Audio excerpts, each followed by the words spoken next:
Call the Board of Public Works to order. November 6, 2018. Notice has been duly posted. Roll call. Alderman Joe Chilson, or Mayor Joe Chilson. Present.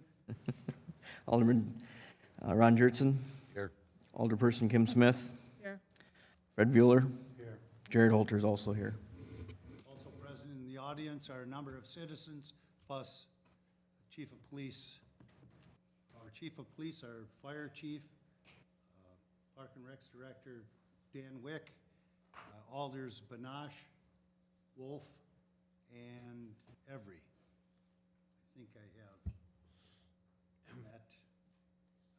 Oh, and the City Administrator, excuse me.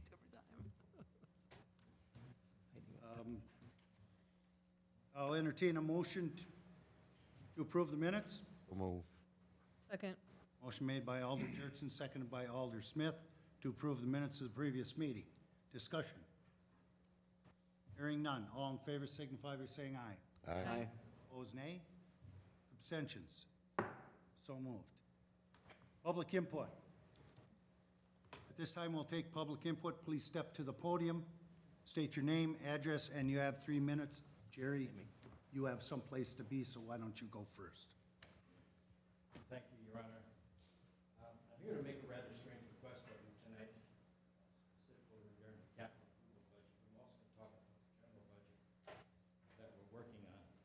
And as Alderman Banash has said, on Wednesday, we will be talking more about the budget as well. But I want to ask you to reinsert the $60,000 for the cemetery fencing back into the capital improvement budget. I'd also like to see you allocate new money, $20,000 or so, for a study to locate a position where we might have another fire station. I know those sound strange to ask you to include things, and now I'm going to ask you to exclude some things. I would like us to probably consider everything on Abbey Road. I think we need to do it should be a priority. Some of the items that you're thinking about doing long range, they're on property that we don't even own yet. We haven't even annexed that land. And so I think those should take a lower priority.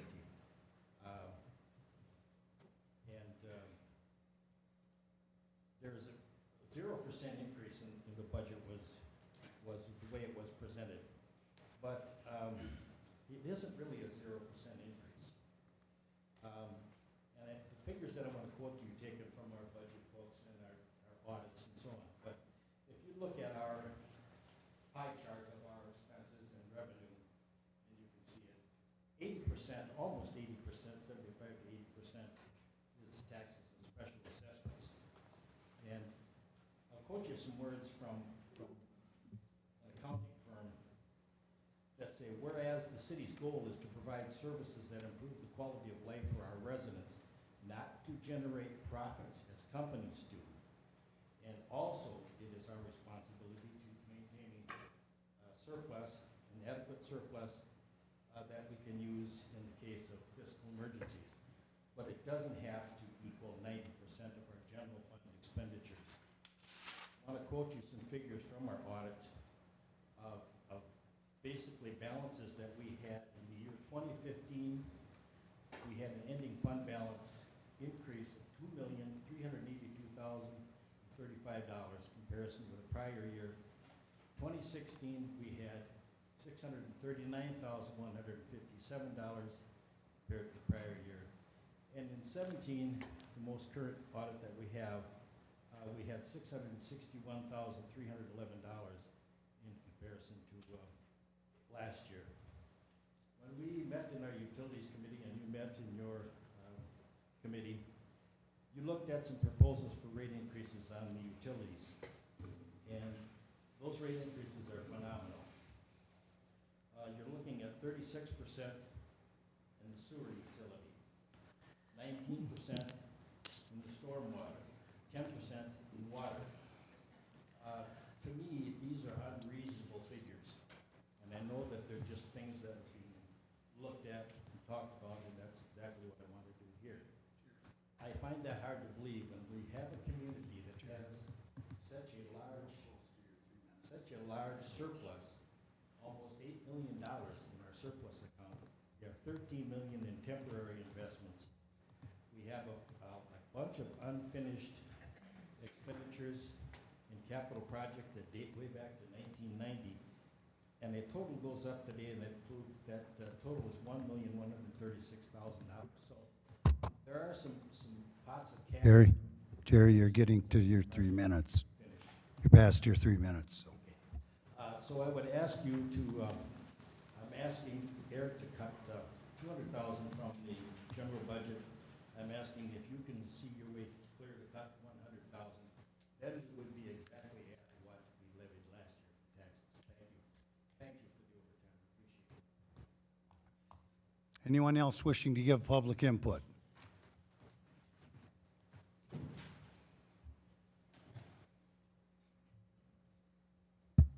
Roger Biorgi, 1009 Windhill Street in Onalaska. And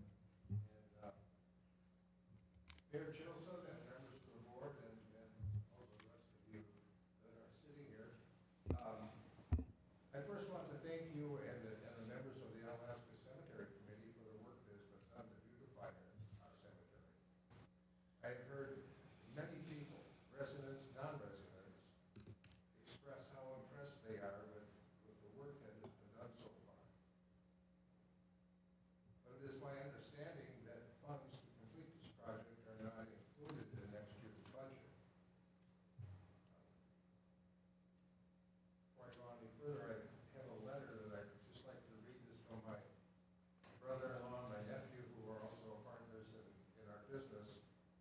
And they say, to the Board of Public Works, we are unable to make this meeting, but wanted to express our opinion. As longtime residents of Onalaska, we strongly support any funding for the cemetery project. This is a beautiful community, and we need to show how we treat our families and friends that have passed on. The cemetery is a direct reflection on how a city and community respects all people, living and deceased. Thank you, Jason and Marcy Lund, Jim and G. Lund. My wife Kay and I echo the thoughts in this letter, especially since our son Scott, before he passed away, was very much involved in the cemetery project. We wholeheartedly support it also, and urge you to find a way to include funding in order to complete this project. Thank you.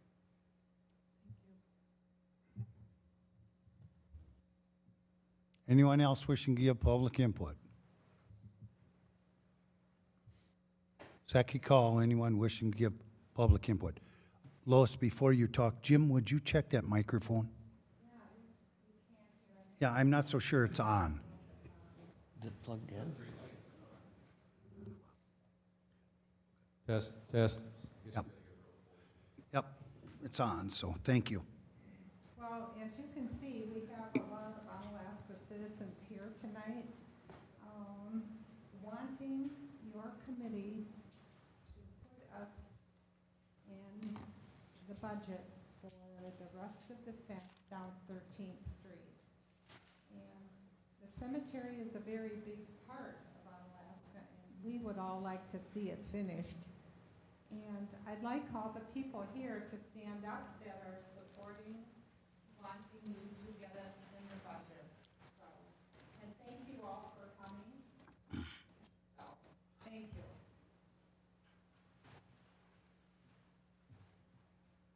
Anyone else wishing to give public input? Second call, anyone wishing to? Hold it, please, what kind of letter are you talking about? It was regarding some boulevard trees. It's item 8 on the agenda. Oh, it's item 8 on the agenda, Yeah. yeah. I would, Your Honor, I would ask that the citizen would be recognized when we get to that item, if that's okay. Okay, yes, I'll be happy to. Anyone else wishing to give public input? Mayor, I got one read in. Yes. It's from George Tabert. I support the movement to install new fencing along 13th Avenue South, which is the eastern edge of the Alaska Cemetery. I encourage the Public Works to include that project in the 2019 budget. It has been many years since new fencing was installed along that edge of the cemetery. The old chain link fencing currently there has been damaged and looks unsightly. The new fencing should be the same coated aluminum type found on Main and 12th Avenue South. That type of fencing is easier to maintain, especially if a section should ever become damaged. Each edge of the cemetery has its own issues and history, all contributing to a sense of place for visitors. Some would say that the 13th Avenue border of the cemetery is the most significant edge of the entire property. Civil War veteran graves are found near the existing wall, as are graves of 2 members of the Ho-Chunk Nation. Several Mayflower descendant graves are found adjacent to the existing fence, and further up the hill there is the grave of a young man, a trumpet player who used to practice around different areas of the cemetery just to make sure the sound came out perfect when he was playing taps at veterans' graveside services. George Tabbert, First District resident. Okay, is there anyone else wishing to give public input? Third and final call. Anyone wishing to give public input? Okay, thank everybody for their input. Consideration and possible action on the following items. Review and consideration of supervisory control and data acquisition SCADA software upgrade. Jared. Thank you, Your Honor. As part of the computer upgrades at the Public Works facility for the supervisory control and data acquisition system, the SCADA system, that does control the entire utility system, we have a software installed on those computers that needs to be upgraded as part of the computer upgrade. I have attached a quote from Wonderware for $6,625.40. That is for 2 licenses for the 2 computers that are being replaced. This is the current software that we have on these computers, have had since 2007 when the system was originally installed. These are the nuts and bolts software that actually controls our lift stations and wells and has all the graphics on it. We are proposing that this would be funded out of the 2018 water and sewer utility operating budget as an expense.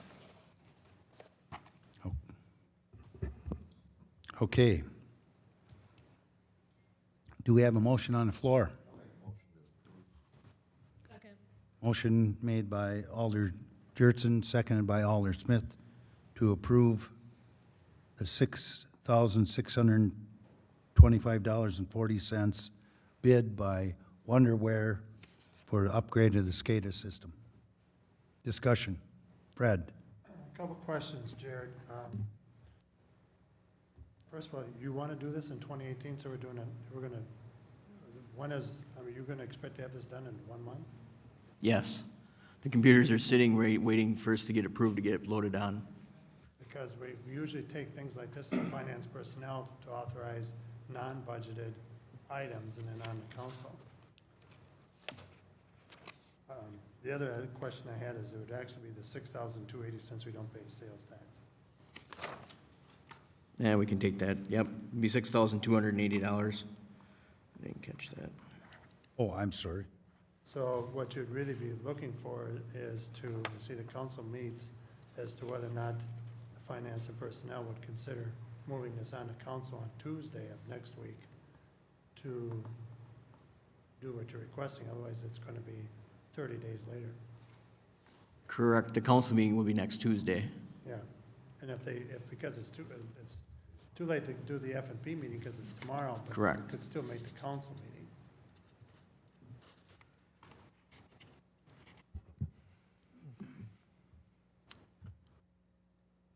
We could put on, I guess, put on the agenda and Ron? That's gotta go through F&P, so, you're that far out. It could go directly to council. Good. Gotta be on the agenda, For next week. which is, For next week, right. you got till tomorrow. What time? No, it's too late, it's too late for the Not F&P, Friday. but the common council meeting. Common council, you got till, what, closing time tomorrow? No, well, closing to get the material to us, but we have to wait till all the meetings are over to put the items on the agenda, unless this committee decided to request to move it directly to council. Well, we have a motion on the floor, so I'll amend the motion asking this item to move directly to council. Okay, is there a second to that amendment?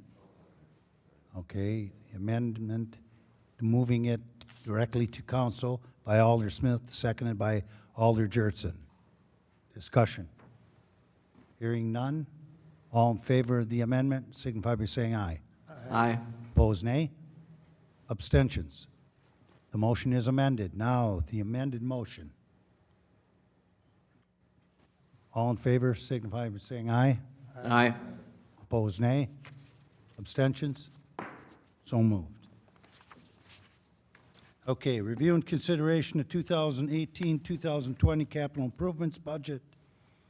Item A, review and consideration of projects to be included or deleted from proposed 2018-2020 capital improvement budget. Who would like to start? I'll make a motion to put 26 back into the budget. Cemetery fence, Number 26. number 26.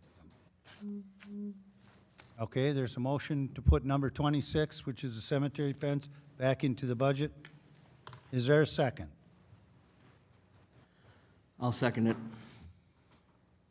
There's a motion and a second. A motion made by Alder Jurtson, seconded by Director of Public Works Holter to put number 26 back into the budget. Discussion. Alder Smith. Thank you, Your Honor. Under discussion, the reason I agreed to remove this from the budget in the first place was because we do have item 31, which is the cemetery master plan new, which is $20,000. And it was my opinion that it would be best to do a master plan first and then come back and decide if the fencing was our highest priority for moving forward with the cemetery plan. I really appreciate all the work that the neighbors and the community members have put into the improvements that have happened to the cemetery already. It's been a huge difference.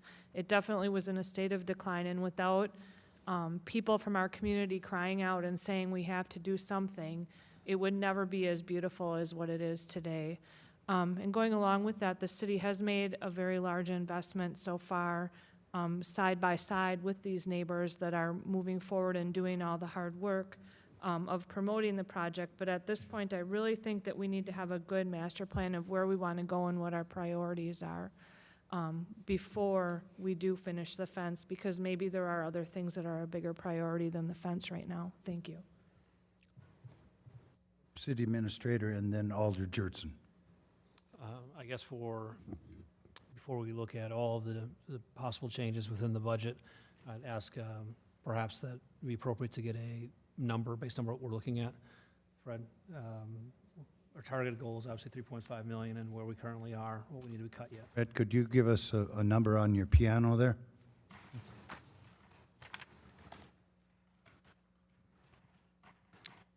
The figures that are in front of you tonight, we had to cut $815,855 to be in the area of the 3.5 million. Thank you. Would you speak into the microphone too, please? Thank you. Alder Jurtson? I agree with Alder Smith on the master plan, but we still can move forward. Last year, I made the statement in this process that we need to start finishing some of these projects. Some of these projects are not going to get finished for a while. We need to keep moving forward on those smaller things that we know we're going to need to do. There is definitely some fencing that can be done down there. Just on that, I would have made this statement at the last meeting, but was not feeling good that night. Okay. Otherwise, this statement would have been made then. There is a reason for this. This is part of a ongoing project, and there's going to be other things that get done with that cemetery. Even down in the old part, I'd like to see some changes and some things added. One of the things that we're going to be facing there is at some point, the dynamics of the way we bury people is going to change. I think we're pretty close to that right now, and we realize that. Utilizing maybe, like we do downtown with infill, we're gonna have to get creative with some of the things that we do. So there's really, I mean, if you say we're gonna have a long-term process and a look at, there's gonna be a while. I mean, this is gonna go on this could go on technically for 20 years. You know, and I've got quite a bit of experience working in that area, and I know that even the improvements that we make when we get there, some of them may need addressing again. It's just the way it goes. Our winters are very hard on things. So to say we're gonna do a small plan and we're gonna follow this plan, we won't go forward, is not really completing or getting to the goal of completing. Thank you. Alder Smith? Two things. Fred, can you state the number that we need to cut out of this budget tonight, this capital improvement? But how much money do we have to cut out of it from what's in front of us right now, not from when we started?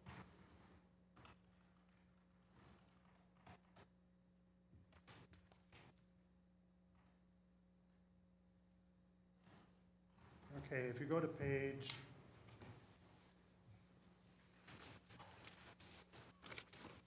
7 of 7,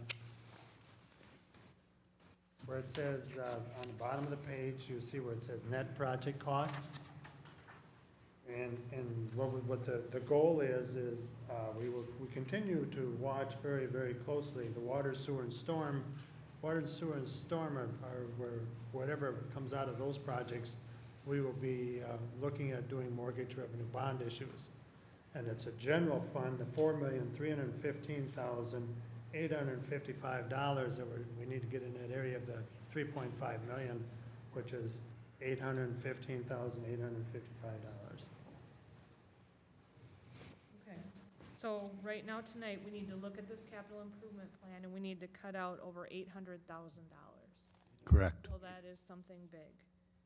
And then, that was my first comment. And then going back to the cemetery and Ron's comments, I don't think it ever ends. It never ends. We're not looking for an end. We're looking for a vision that we can continue to work toward and revise as time goes by. And I think that if we take the time to create a vision, a plan, where are we trying to go and how are we going to get there, we can prioritize our projects. My concern is exactly what you said. Society is changing. The process of the cemetery is changing. You all know that.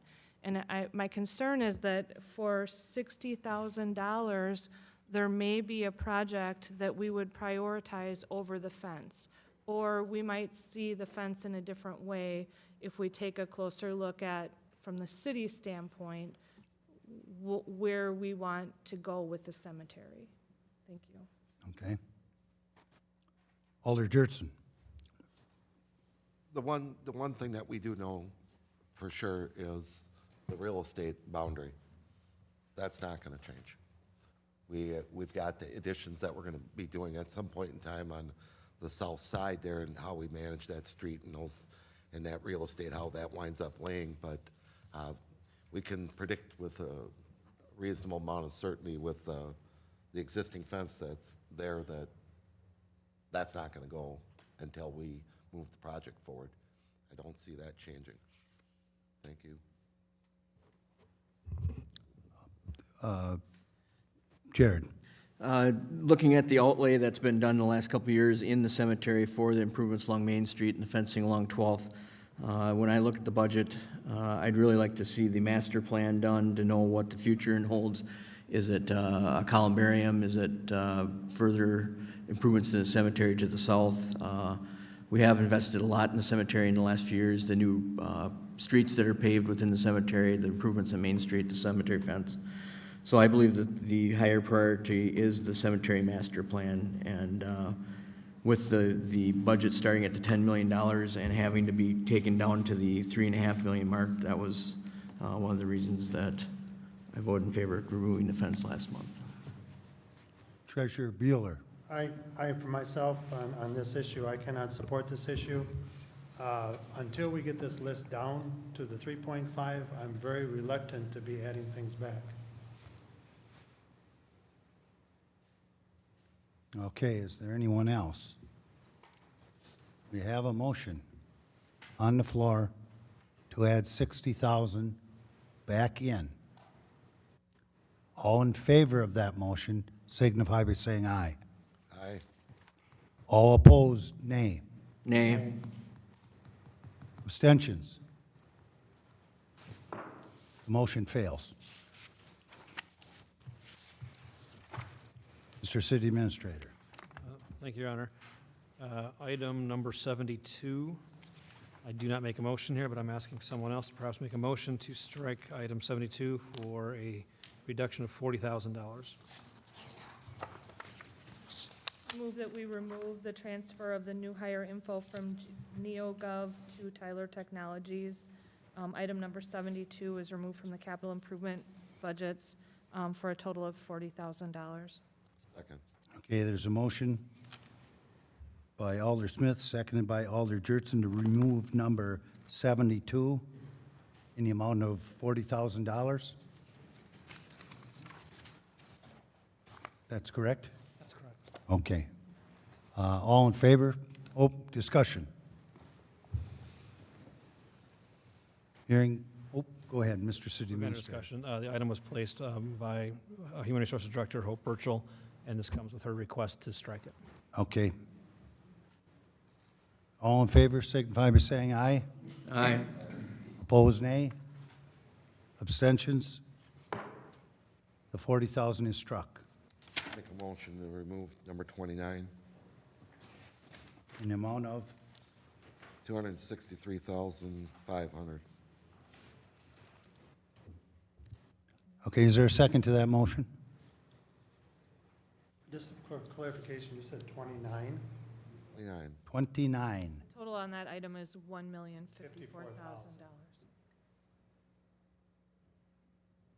I'm writing off the wrong side. Okay. I will amend it. You don't have to amend it if it's wrong, so just give us a new number. We're not going to take $1 million out for that. Mr. City Administrator? Just some clarity, the total cost is the $1 million for the reduction, but the amounts to be reduced out of the general fund borrowing, which is the net project cost that we're looking at ultimately, correct, Fred? That's only the 263, 500. That's to each one of these accounts. Right, but the other ones come out of the water, sewer, and stormwater, leaving 263 out of the general fund, which is the reduction we need to get. Correct. So of the amount we're trying to get up to today, it would be, we would be able to either add or subtract whatever way you're going, $263,500, because that's how much is attributed to Out the of general fund. General. Okay, so we're striking the 263.5 out of the general fund. Yes. Okay. Is there a second to that motion? I'll second for discussion. Okay, we have a second of striking $263,500 out of number 29 in, from the general fund. Fred? And I will oppose this maneuver because when you do a project, the intent of the project is shared equally amongst the parties involved, water, sewer, stormwater, and the general fund. I mean, the general fund needs to, this facility is being used by all four units. To say that you're gonna do a project or do a 3/4 of a project and not charge the general fund isn't logic. Because the fact is the general fund is utilizing the facility 1/4 of the cost. Alder Smith? I was just gonna ask Jared, can describe the impact of removing this entire item from the budget, and we're completely removing item 29, postponing it till next year? Correct. Part of what this addition to the Public Works facility with the mortgage revenue bonds and a variety of projects being done, that was part of the reason it was included in the 2019 through budget and going into 2020 is be part of that funding. And as Fred stated, the sanitary sewer, water, and stormwater utilities would share in the cost along with the general fund, split 25% each way. This project, we've been looking at this for approximately 5 years. We moved into the Public Works facility in 2007. Since that time, we've added 12 pieces of equipment. If you look at the facility, we're currently to the point where we're going to be parking vehicles outside once the old city shop gets torn down at the waterfront. Right now, during the wintertime, we're storing approximately 10 pieces of equipment in that building. So that would be getting this facility back up where we can store everything, not have to double park back into things such as that. We actually authorized HSR, who designed the building in 2006, to do a study on various scenarios of adding onto the building, building a shed out at various locations, utilizing some of the Omni Center storage and redirecting that. We had 6 different options, and this was the most cost-effective option. This would get us another minimum 10 years, if not 20 years, on the building to have adequate storage and working space in the facility. Thank you. Alder Jurtson? So if we take the 263 out of the fund for that project can't move forward? Right now, with the estimate we have, we looked at trying to lower the project from a 60-foot addition to 40, and we only lowered the project cost about $85,000. Just with the dynamics of how we're adding onto the building, you're only removing 2 short walls. So once we add onto the building, we've got the long wall either way, and we got the attachment to the old building. That's going to be where a lot of the cost is. The only other way to do this would be to move it to a 2020 project and bond the general portion as part of the 2020 project.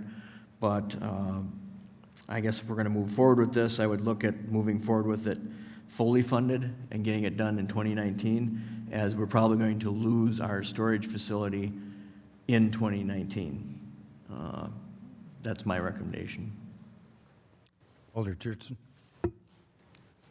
So the old building down on the other side of 35, you're anticipating it's going to be gone, That's the assumption I'm working under currently. we're assuming. I'm assuming, yes. There's a plan on the current Plan Commission agenda for a PUD submittal.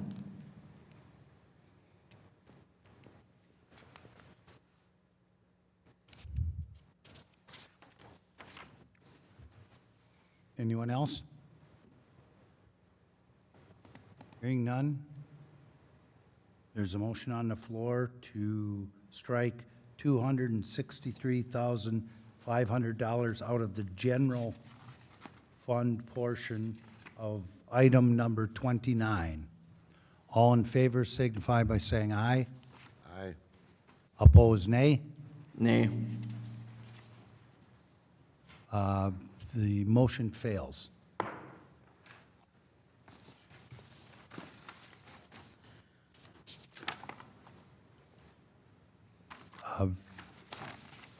Jared? Looking at the workload through the Public Works engineering staff, I'm looking at item number 9, street reconstruction of 2nd Avenue Southwest, and also looking at trying to meet the $3.5 million number. Trying to get this design done, especially with some of the other projects we have in the capital improvements budget, such as Abbey Road, Troy Street, and things like that. We're going to be taxed with getting these projects designed and built. I would make a motion that item number 9 be put to the 2020 capital improvement budget. Thereby, the sanitary sewer, water, and stormwater funds would be included in the funding package that is being proposed, but the $233,000 for the general fund be delayed. Second. Motion, well, no, you have to make the motion. I made that in form of motion. Oh, you made it in the form of motion. Okay, I'm sorry. Motion is to strike $233,000 from the general fund on item number 9. Motion by Jared, seconded by Alder Smith.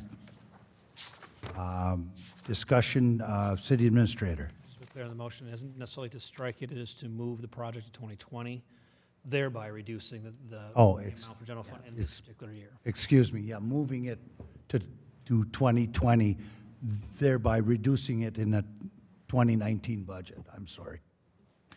If you look tonight in your packet, one thing I wanted to point out also is that we have the 2018 projects that have already been funded with short-term financing that are part of the funding package for the capital improvement three-year plan for this year. There's also the 2020 proposed projects. This project would then be moved into that list, such as the item number 6 in the 2020, such as the Sunset Vista subdivision neighborhood. It would be moved into there just like that without the general. Okay. So there's a motion on the floor? And it's seconded. All in favor, signify by saying aye. Aye. Opposed, nay. Abstentions? So moved. So my count has us to $542,855. Is that correct, Fred? No, 270, we deducted 40,000 off number 72, and he's only moving 233,000 off the general fund. So 233 and 40 is 273. Right, Jared? Correct, it'd be 40 and 260, 233. Yeah, Yeah. my number was right.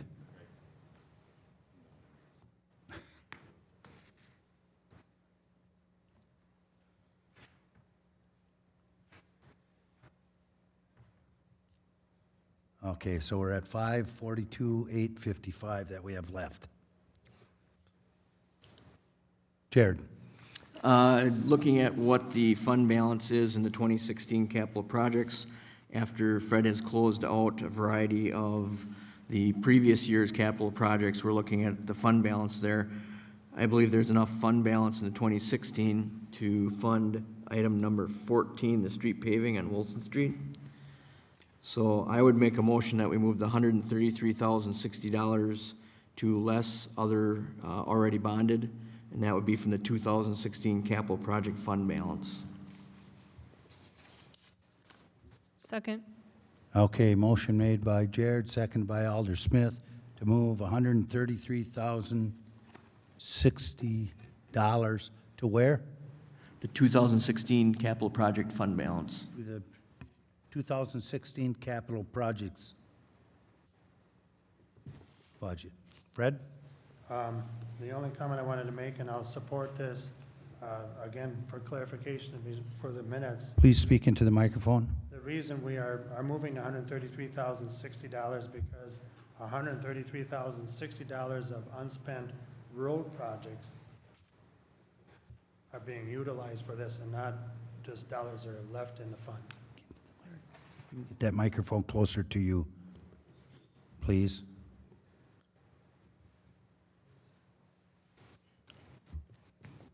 Okay, anyone else? Okay. All in favor signify by saying aye. Aye. Opposed, nay. Abstentions? So moved.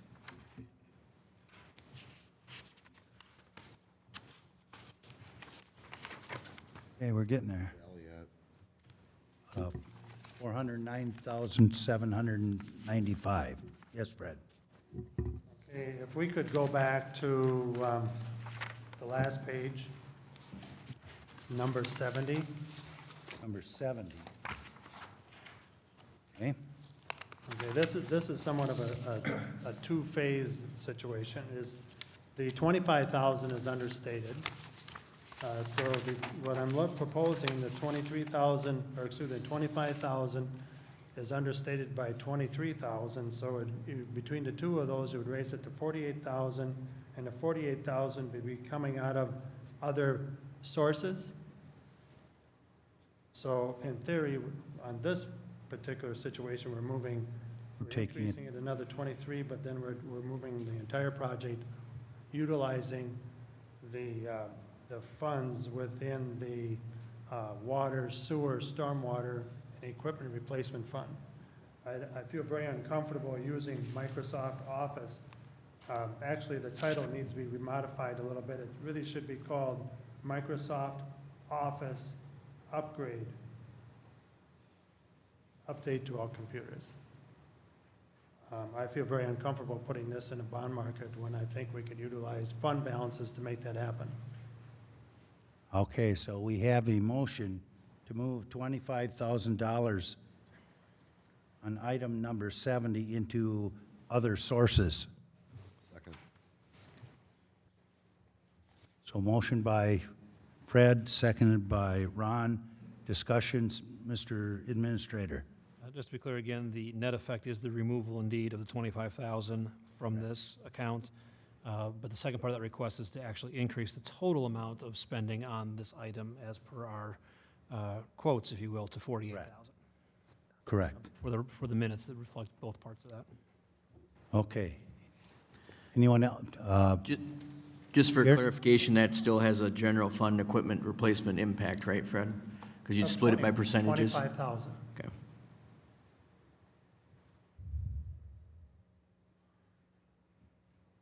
So we're reducing by 25, right? Yes, we are. Going back, Yes. yeah. Okay. It's been moved as other sources, It's moved to other sources. so it's not having an impact on the general fund. Correct. Bottom line. All in favor signify by saying aye. Aye. Aye. Opposed, nay. Abstentions? So moved. We're at 384, 795.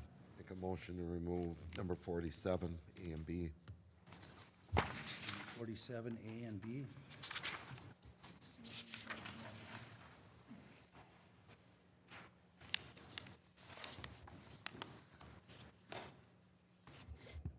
Okay, motion made to remove number 47, Rowe Park Playground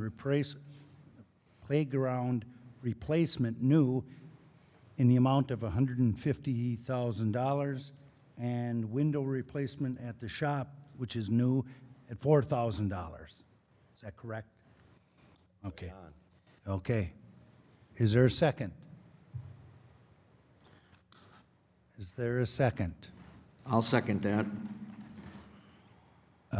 Motion by Alder Jurtson, seconded by Jared, to remove that $154,000. Discussion.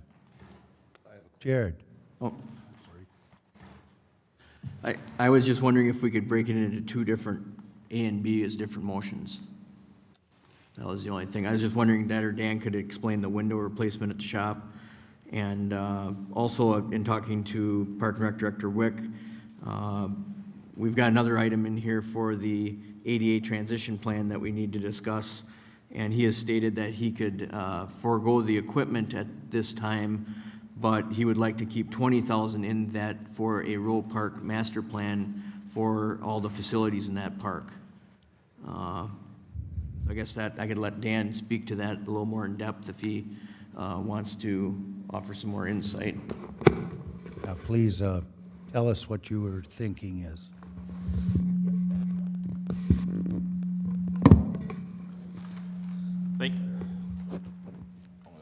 Got it? Okay, thank you. Only when you sit down. So what the plan was is to come in there and replace in Rowe Park as part of our playground replacement projects.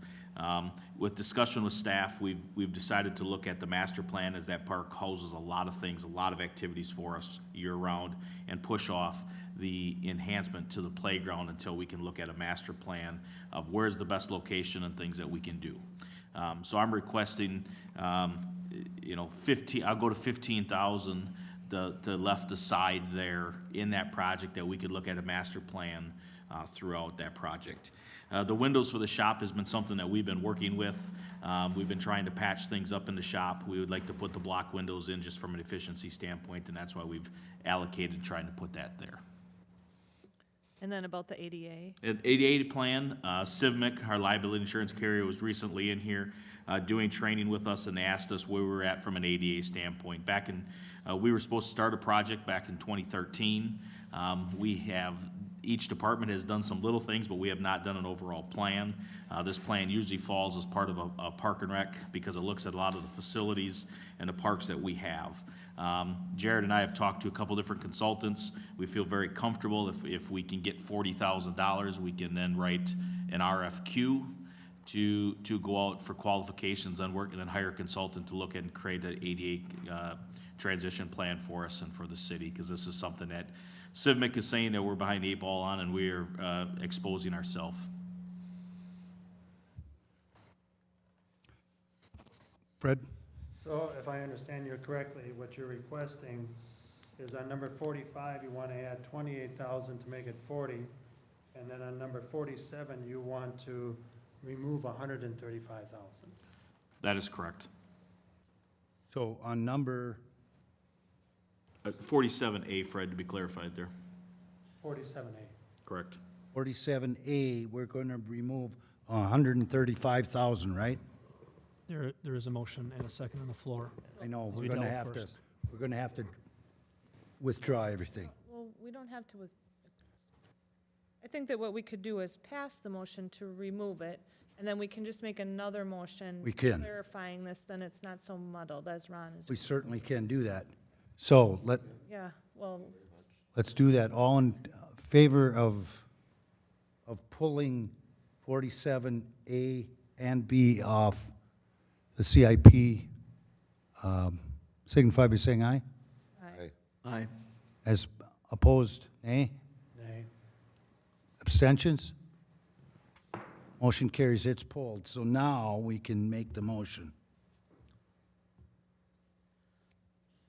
Jared? I'll make a motion that we add back in 15,000 under 47A and add back in the 4,000 for 47B for the shop window replacement.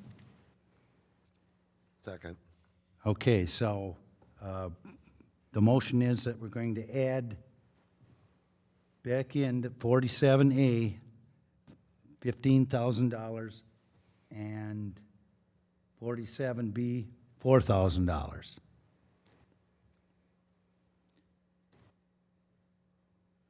So let's see. So that would be, we're taking a net of $135,000, reduction of $135,000. Okay, everybody got that? And we have a motion and a second. All in favor signify by saying aye. Aye. Opposed, nay. Abstentions? So moved. Oh, I lost my number. I make a motion on number 45 to add 28,000 back to the budget, raising the 12,000 that's currently there to a total of 40,000. second. Okay, so that's a motion by Fred, seconded by Alder Smith, to take number 45, the $12,000 in number 45, and add $28,000 to it.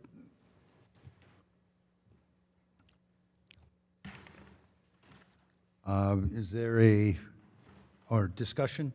Ron? Yes. Where's the funds coming from that we're adding into that? We just took it out of number 47. Thank you.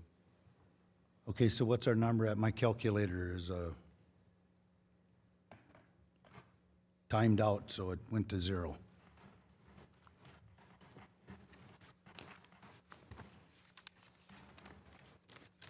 My calculations show that we've pulled out of the budget so far. Backing up, we took out 40,000, 233,000, 133,060, 25,000, 135,000, and added back 28,000 for a net of taking out of $538,060. Oh, hold it. What was that, 155,000? Where'd you get that? No? It was 135. 135. Oh, 35, okay. I didn't hear it correctly, okay. Plus 28 from number 40. Right, and so what's your total? We currently have taken out $538,060 of which we need to get. How much do we have left? Well, the difference between that and 815, 855, 277? 277, 795. 277 what? 795. 277, 795. Red, you're gonna get here someday too, or you can't hear. And the total includes adding back 28,000 in this motion. Right. Jared? Looking at item number 28, the alley paving between Second and Third, Main and King. Looking at that, Yeah, I think we have the motion. I don't think we took a vote on this one yet. oh, okay. I thought we voted on everything. Ron asked the question. I don't think we voted on it, though. Discussion only. Yeah. Hasn't been voted on. Okay, 45. Getting ahead of myself. so the 28, that's what we're voting on? Okay, all in favor of increasing number 45 by $28,000, signify by saying aye. Aye. Opposed, nay? Abstentions? So moved. Thanks, Dan. Now, number 28. Yes, number 28 for the alley paving, I make a motion that we remove 20,000 and make that a $30,000 allocation for the alley paving. Second. Okay, a motion by Jared, seconded by Alder Jurtson to reduce number 28, alley paving, Second and Third, and Main to King. Reduce it from 50,000 to 30,000, which is a reduction of 20,000.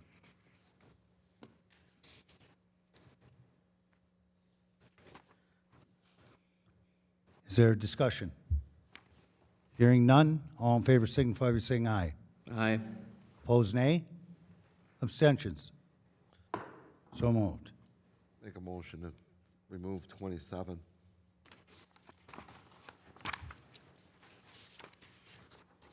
Okay, motion has been made to remove 27 in the amount of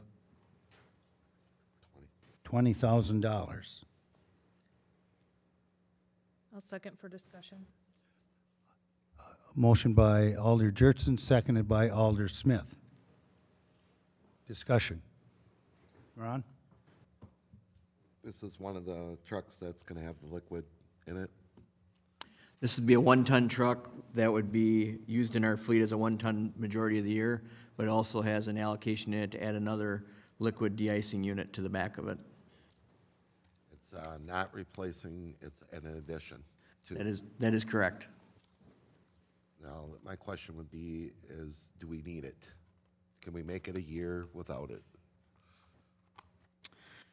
The way that I look at the capital improvements budget, when we went through it with our staff, we had items in there like end loader, street sweeper, in our 5-year outlay. We also had plow truck replacement, and we forego the inclusion of, specifically, we have a 1996 end loader that's due to be replaced. We have done enough maintenance on it that we forego putting that into this year's budget, and we always want to try and replace or get one piece of equipment through the capital improvements budget, and this was what was prioritized through staff to be the most important piece of equipment that we couldn't limp along with other equipment. We're very fortunate that we've bought a lot of our equipment in the last 10 years. We've been buying higher-end stainless steel bodies, things like that. It's been lasting longer. This is really part of what would go into, I'm going to talk about the snow and ice control policy later in the discussion tonight, but we are trying to use more liquid in our snow and ice control.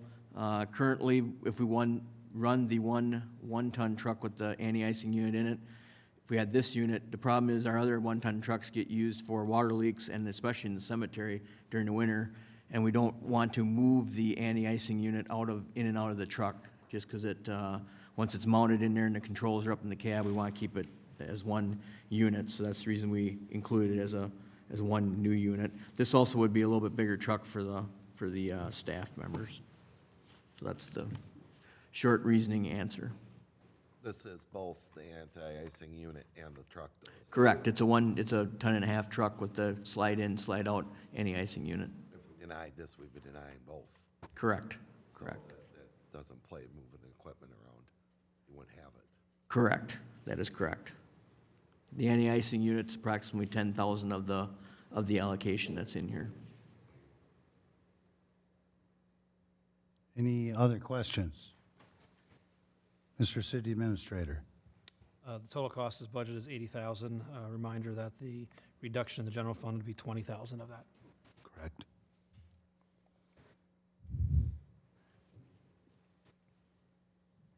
Hearing none? All in favor of the motion signify by saying aye. Aye. Opposed, nay. Nay. Nay. The motion fails. Mr. Chair, Yes, Fred. I may need some clarification from our fire chief. If we could slide to number 42.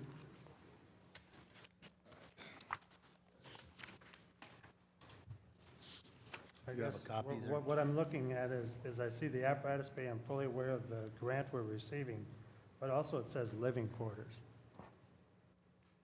The reason why it says living quarters, and just for clarification, is this exhaust system will be pulling the exhaust connected to the apparatus to eliminate the fumes from going into the living quarters. Okay. So we're not doing anything up at the living It's quarters? in it's in the apparatus bay, not in the living quarters.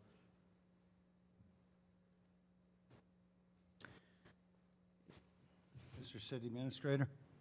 And the total cost is 80,000, but that does have a grant of 72,000, so the general fund portion would be 8,000. $8,000.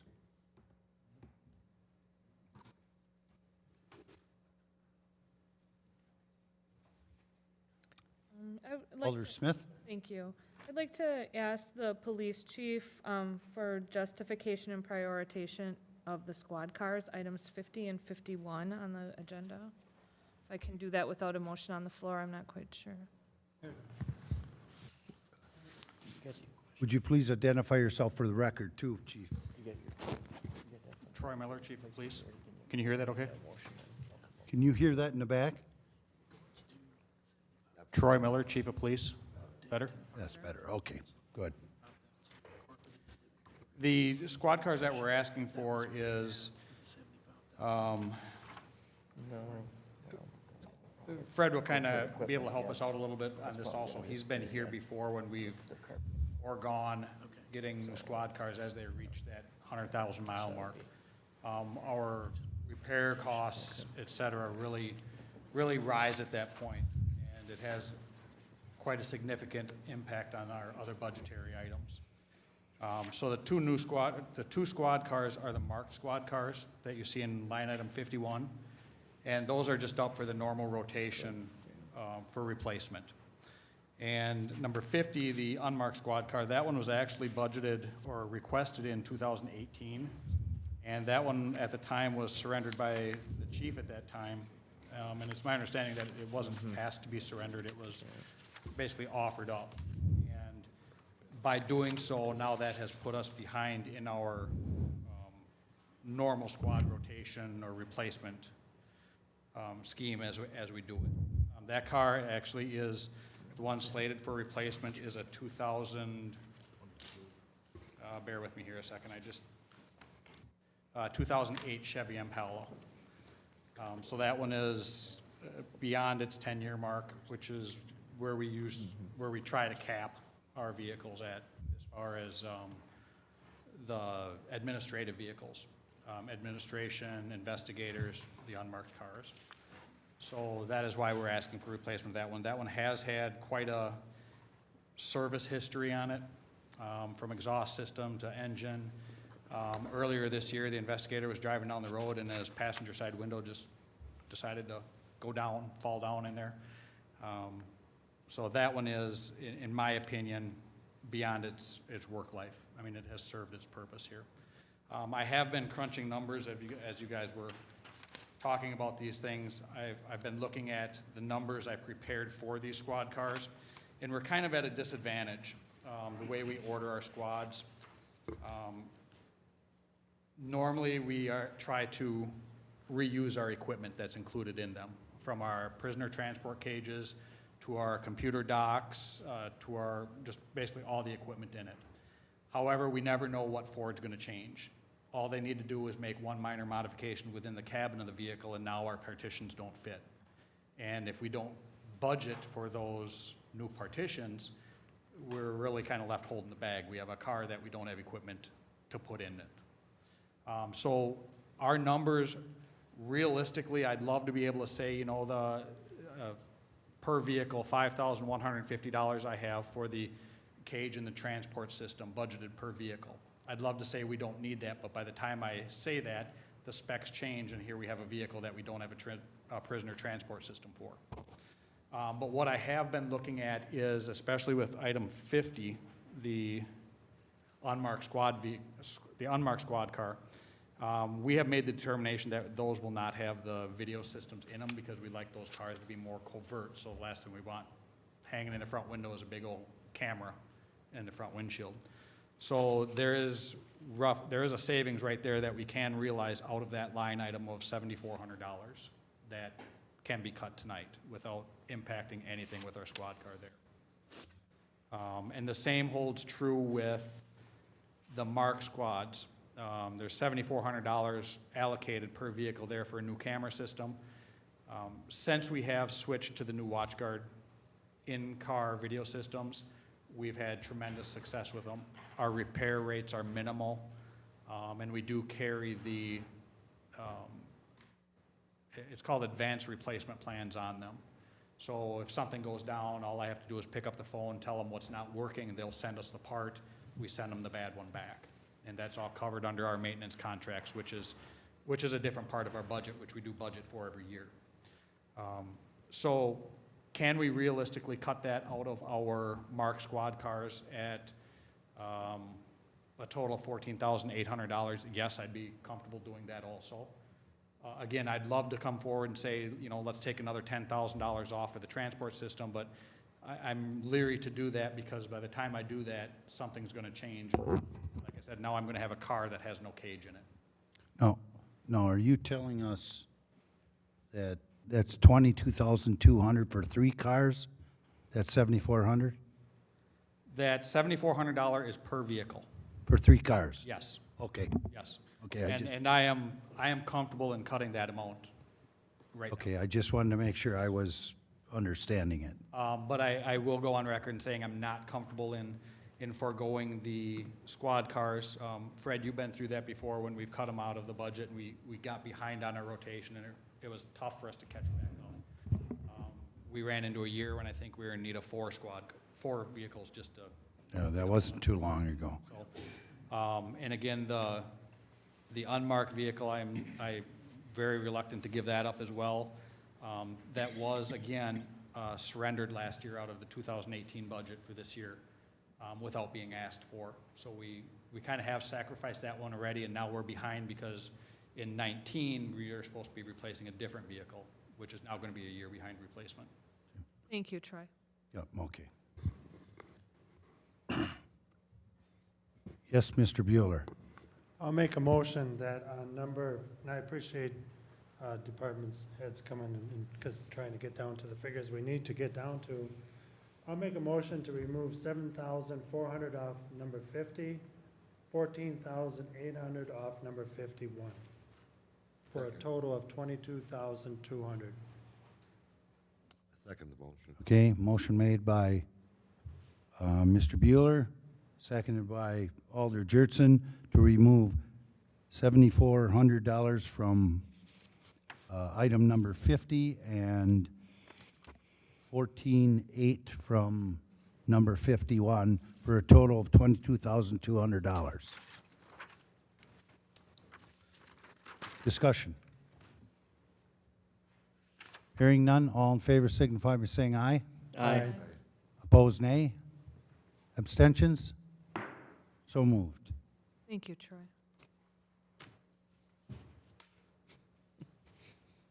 Who's going to see first? Yes, Fred? We had discussed at the last budget round, number 65, and I guess I'm asking the fire chief to, if I understood it correctly, there was a figure was put in the budget with not a whole lot of backing to it, and I guess if you could kind of explain number 65 to us. Yes, it was my understanding that when our maintenance group came over and looked at the facility upstairs, keep in mind the station is approximately 19 years old, so it hasn't been updated. It really doesn't meet any of the ADA standards. However, there hasn't been a large enough quote in there that was provided from us. Perhaps Jerry can respond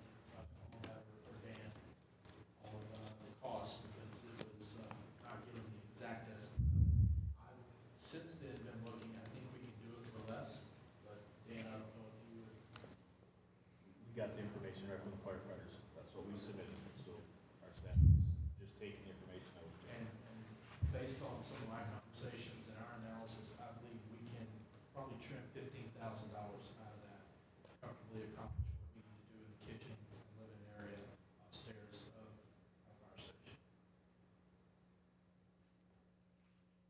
Would you be comfortable moving it to 2020?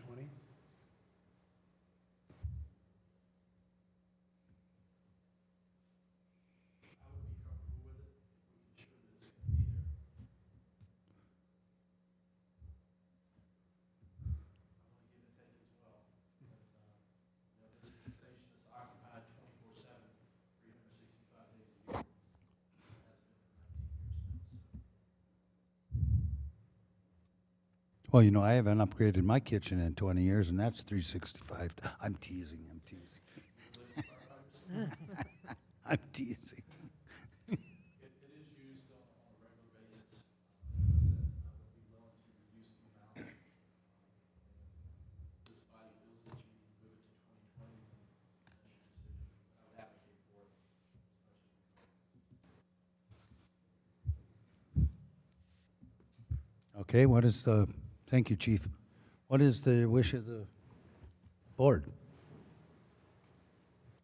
Not to touch this one or to do something? Make a Alder comment. Smith? I definitely support having this item in the budget. As the chief said,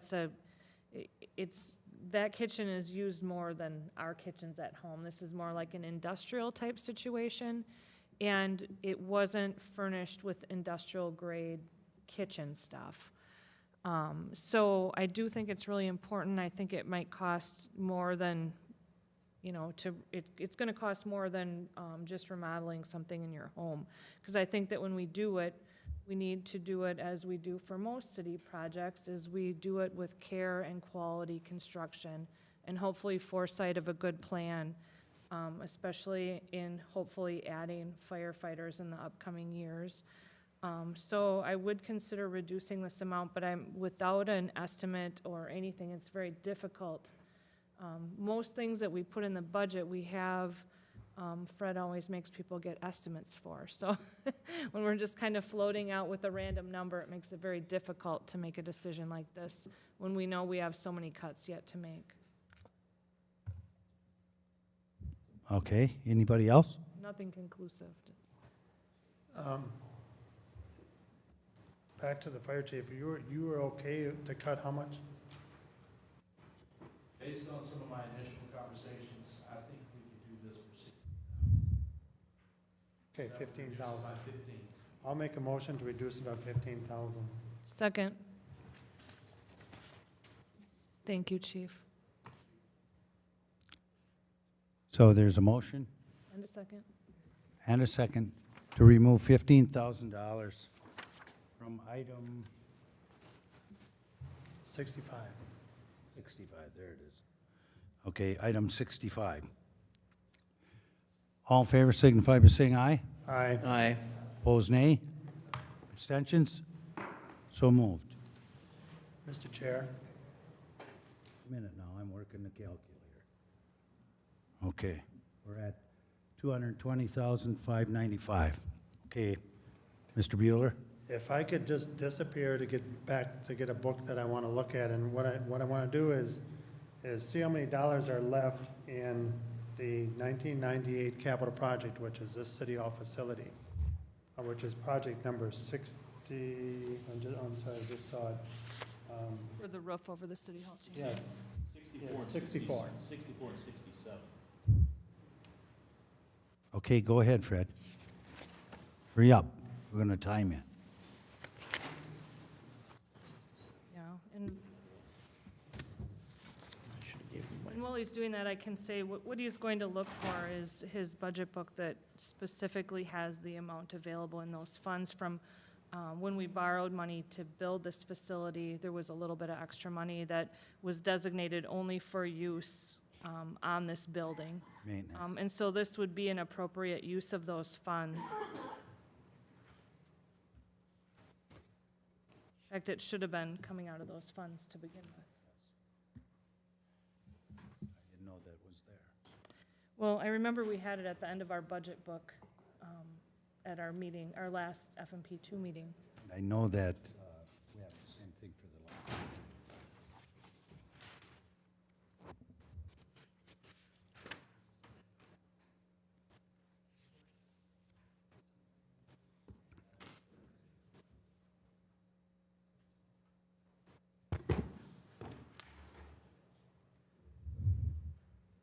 $55,000 is left in the 1998 capital projects.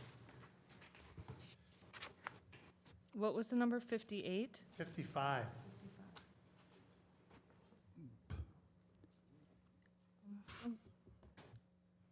So Chief, you think you can do it for 55 instead of 60? Well, hold on a second. I'm talking about number 64. Oh, I'm sorry. Can I go ahead and make that motion, Fred? Sure. Is that appropriate? I make a motion that we move, that we fund item 64, the roof replacement over the original building, which includes the council chambers, police department, and fire areas. The amount we have in the proposed 2019 budget is $44,250, and my motion is stating that we use the 1998 capital funds balance to, money from this fund to pay for this project. Second. Okay, there's a motion on the floor, and it's been seconded. Motion by Alder Smith, seconded by Alder Jurtson, to remove 42,250. 44. What? 44,250. $44,250. I wrote it down wrong. Item 64. 44,250, and use the fund balance from the 1998 budget to fund the repairs in number 64, right? Yes. Number 64. Oh, yeah, right there it is, okay. Ron? Fred, does that exhaust that fund balance then? Pardon me? 10,000 left. Yep.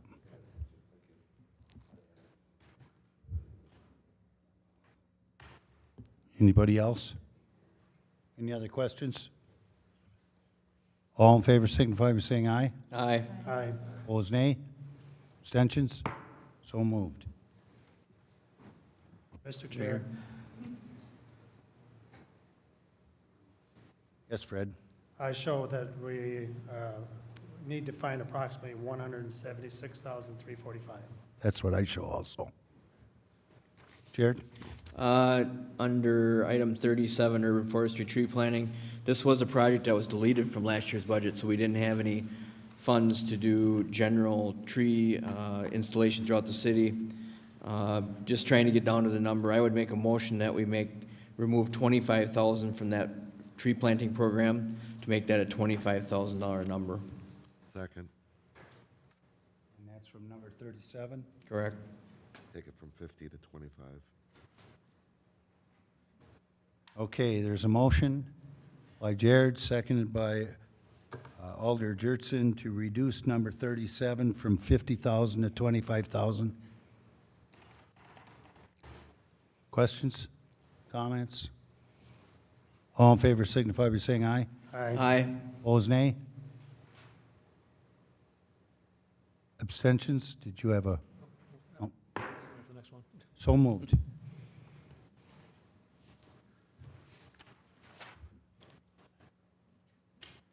$151,345. Mr. City Administrator. If I heard correctly regarding the balance that's left from 1998 debt issuance, there should be a $10,750 approximately left. Correct. Perhaps that could be used in number 67, reducing the total cost would still be 50,000, but the amount needed for borrowing would be reduced by 10,750.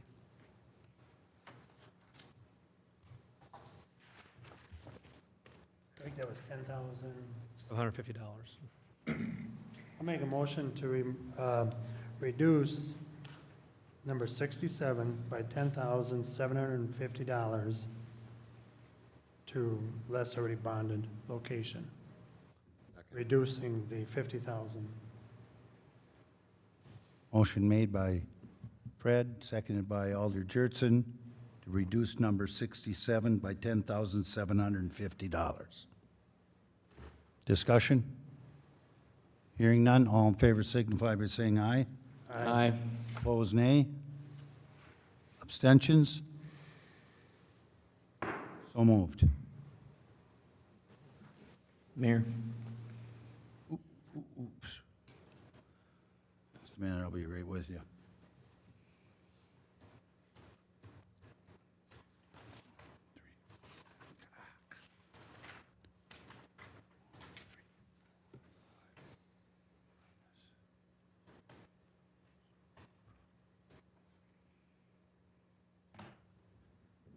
$145.95, right? 145.95. $140,595. Right. Okay. Jared? Under item number 35, the fiber optic cable from City Hall to Public Works Facility and the library.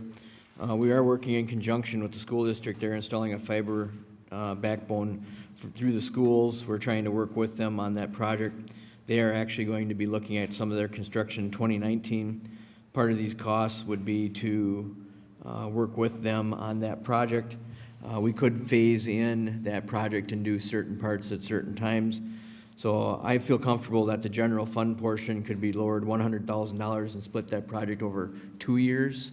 So it would be a 2020 project for half of the amount. I think for 100,000 of the general fund portion, I think we could split that out, and the project could still be obtainable. I'll make that in form of a motion to lower the item number 35, the construction for the fiber optic cable, from $200,000 to $100,000. Second. Motion by Jared, seconded by Alder Jurtson to reduce number 35 by $100,000. Discussion. Kim? And then under discussion, that would be with the understanding that the additional $100,000 would be in the 2020 budget. That would be my goal. To finish the project should happen. And then also, my understanding is that these aren't hard numbers, so perhaps we may be on. We could see some project savings also, yes, Thank you. yes.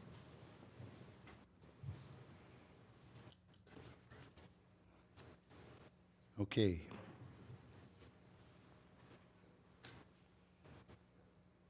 Did you have a question? Just for clarification, Jared, when this project was calculated out at 50,000 for water, 50 for sewer, and 200,000 for general fund, Part of the Public Works facility where the city water and sewer, stormwater utilities are located, that would be a fiber optic connection up to that Public Works facility. But we don't have any utility facilities at facilities such as Great River Landing, the library, the city park shop. So going that direction, we allocated it at a percentage split, and until we get the actual specific costs of each run, we won't know for sure exactly the cost split. But that's the reason we had general fund for more percentage than the water and sewer utility. thank you. Okay.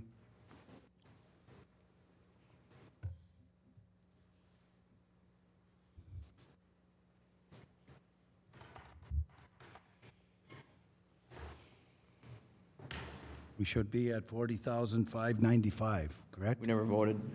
Got to vote. Oh. All in favor signify by saying aye.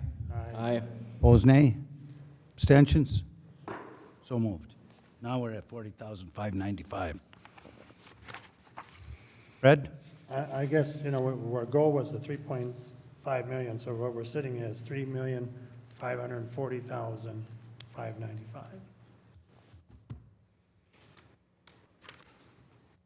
Is there anything that anybody has that is significant that they want to take back out?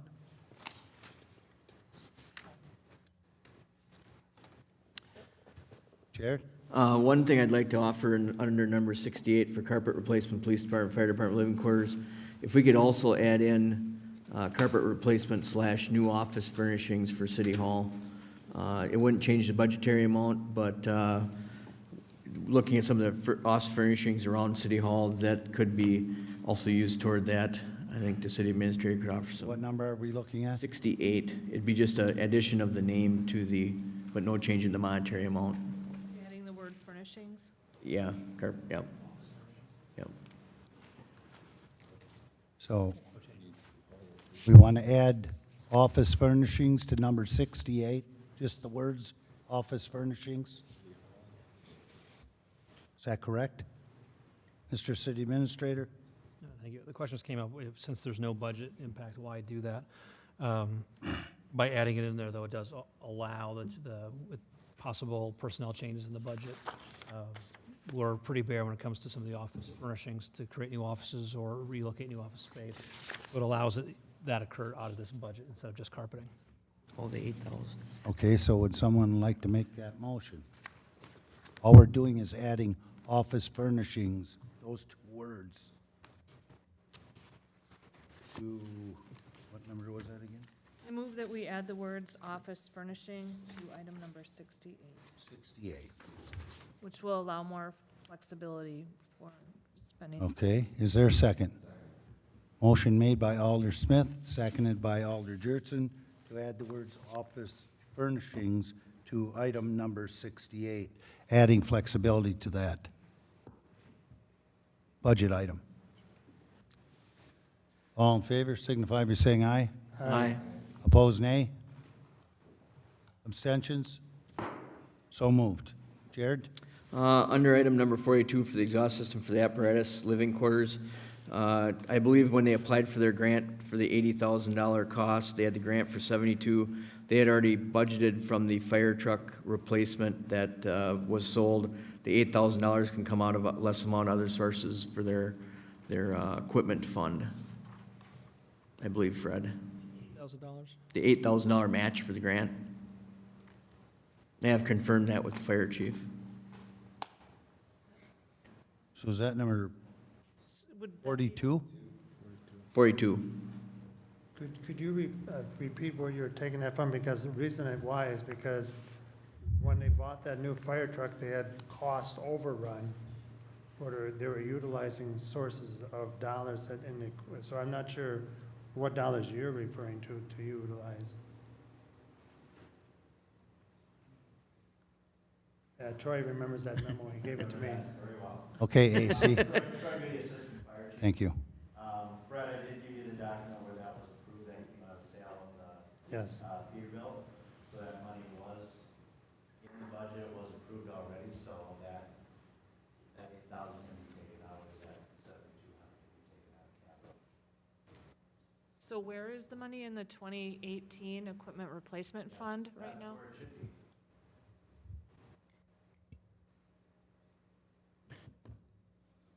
Fred, is that where you have it? No, I just needed to clarify because I remember we had a lot of discussion about this going to F&P and the dollars being earmarked. Right, the money was earmarked if the grant went through, so we already had the money. And once the FEMA grant was approved for the 72,000, whatever it was, then we had already had additional funds for our portion of that grant. So the 80,000 total then? It's 80,000 total in our portion. Okay. Roughly 7,200. It's the 72, it's 80. Right. 8,000, though, is the, 8,000. Yeah, there's $8,000 to bring the 72 to 80. right, and that's the question at hand, is the Yeah. $8,000. Well, Yeah, the 80 stays the way it is, it's just the 8,000 is going to be slid over to less already other sources. So it's going to still be an $80,000 project, only the 8,000, instead of borrowing it, we're using existing Okay, funds. is someone going to make that motion? I think it was. I mean, I'll make the form of a motion to move the $8,000 for item number 42 to less amount of other sources. second.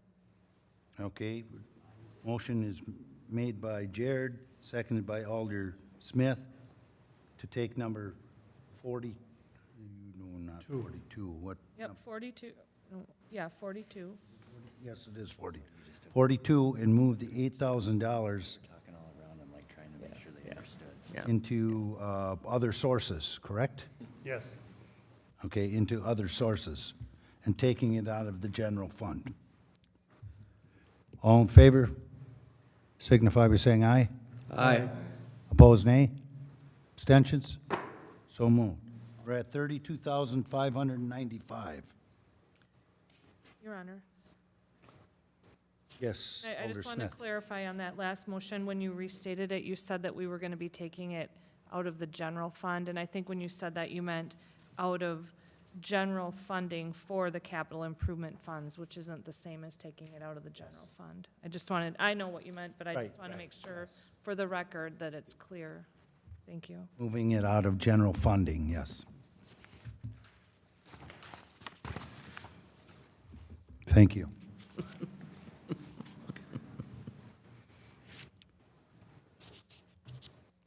Well, Fred, I have 32,595, is that correct? Yes, sir.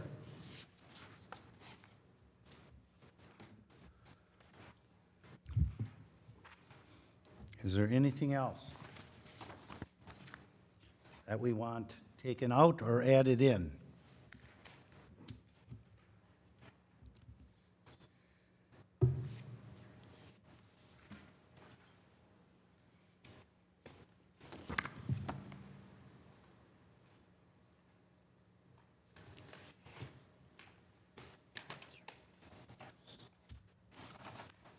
Fred? I feel comfortable where we are today going into the public hearing in December. And I make that in the form of a motion.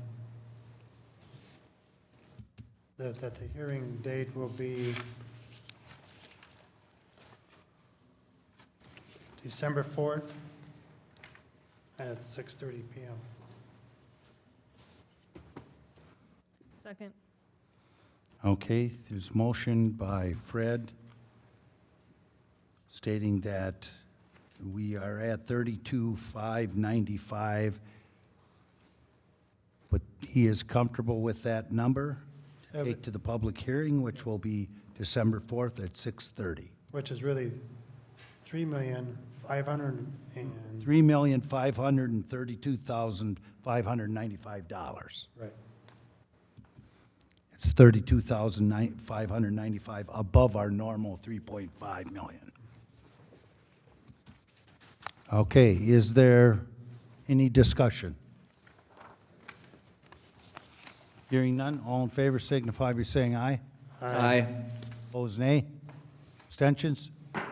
So moved. Thank you, everybody. Thank you. Thank you to all the department heads and everybody and alders that have worked very hard at doing this, and there's been sacrifices made, and as there is every year, and Yeah. we sure do appreciate it. Get to that number. Mayor? Okay, item Mayor? 6. No. Mayor, Yes. can I make a motion that we remove item 8 for the tree at 733 Stonebridge Avenue? Right the up. Next item. Yes, let's move it up to the front right now. We probably should have done that before. Okay, so item 8, review and consideration of removal of trees in the right-of-way at 733 Stonebridge Avenue. Jared? Okay, it came to the city's attention that the 5 maple trees were removed at 733 Stonebridge Avenue. With that, the city did have this tree inventory updated in 2017. We did contact the forestry consultant that did put a value on the trees. The value that they appraised them at was $11,854.37. I have included pictures in the packet tonight of the trees, a map kind of outlining the locations of the trees. I guess I'd recommend that we hear from the owner tonight. I guess looking at the, what we've done in the past with items such as this, is we've typically had the trees appraised and see what they are. I think we could discuss some sort of, if we wanted to move forward with some sort of restitution of some sort of discussion on what would be put back there and what those costs would be, and I have some of those, but I think we should hear from the owner first, if that's okay, Chair. Okay, that's fine. Sir, please state your name and address for the record. name is Chris Lowfall. This is my wife Lori. We live at 733 Stonebridge Avenue. Thank you for allowing us the opportunity to explain ourselves. We have lived in the city of Onalaska just shy of 25 years. In that time, we have never had any interaction with the city regarding trees or anything else for that matter. Our first home was in the Cedar Ridge 2 neighborhood. We built at 733 Stonebridge in Clearwater Farms neighborhood in 2003. All interactions regarding trees were with Julie Henley in her role as the contact with the developer, which was Elmwood Partners. Laura recalls that Julie insisted that we plant 5 trees from a list of approved tree varieties. We only wanted to plant 4, but Julie insisted that they must be planted no more than 25 feet apart. We ultimately selected the Autumn Blaze maple from the approved list. We purchased the trees from the nursery. It was located on County Road S in Alaska. I don't recall the name of it, but it was an offshoot of one of the local landscape companies, and they planted them. Over the last couple of years, these boulevard trees have been lifting the sidewalk and creating a safety hazard due to the uneven sidewalk. We were not sure what to do, so we talked with friends and neighbors, and we received a few names of recommendations. Not one person mentioned that we had to contact the city. We understand this is our responsibility as a home. We understood this to be our responsibility as a homeowner. With stellar recommendations, we contacted Christopher Smith, who made a site visit to assess the situation. His initial impression was that these trees were planted too closely for the variety and said that they would typically need to be 40 to 50 feet between them rather than 25. He sent us a link to the site showing us those facts to support his claim. The Autumn Blaze maples falls under the variety of the maple cultivars. He also pointed out that due to the hard pan clay that was less than a foot down, that the roots had to reach very far to locate adequate water and nutrients due to the narrow terrace, which we learned is another term for the boulevard. He showed us where the roots had already begun to move the curb and that they could also damage the water and sewer service. We had already experienced problems with our in-ground pet containment fence and lawn irrigation, so we were certainly understandable to what he was saying. The way it was presented to us, we had 2 choices. The first was to cut back the roots of the trees and replace the sidewalk. We were told that due to the size of the roots, that option would likely severely injure and probably kill the trees. Anyway, the other option was to cut our losses and to replace the trees with similar slow growth variety. We accepted this quotation from him and waited for several weeks to get into a schedule. Like most people in his profession, they've been unusually busy during this past summer season due to the harsh weather.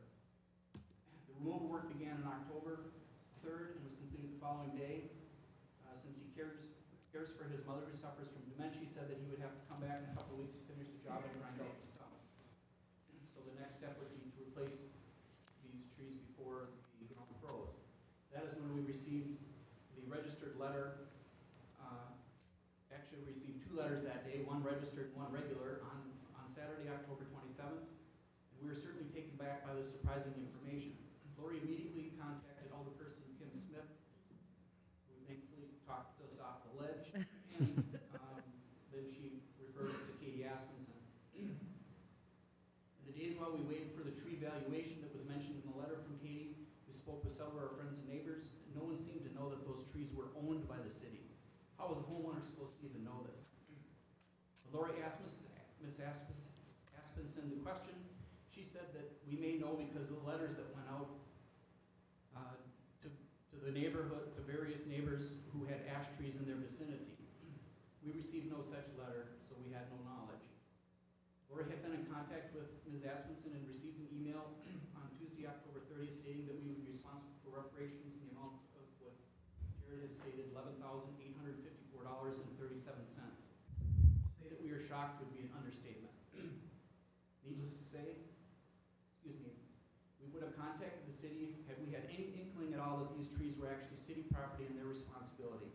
Instead, we did what we thought a responsible homeowner should do. Clearly, we were wrong. We have since been made aware of the city ordinance that we violated. We accept responsibility for our actions, but what is done is done. We have already incurred significant expense.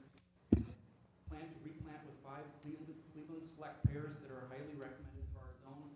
However, those plans were immediately put on hold when we received the notification letter. It seems that may well have saved the city, that we may have saved the city money by these unapproved actions. We realize now we should have sought permit to make these changes to the boulevard trees. We ask that this assessment reevaluated, possibly amended to account for the savings to the city and to the expenses that we have already incurred. Now we are wondering what we can do to resolve this matter to the city's satisfaction. We don't know if we're supposed to let the city handle planting the trees or exactly what our responsibility is. Thank you. Sure. And I agree with what the homeowner stated in their letter. You know, I will say, one of the things that we, you know, unfortunately, the postcard gets tossed a lot of times because people view it as junk mail, but we have a 5-year pruning plan, I'm sure, where there's, I didn't look up the exact address to see if it was on the mailing list, but we do send out postcards when we trim trees in the winter times to let people know.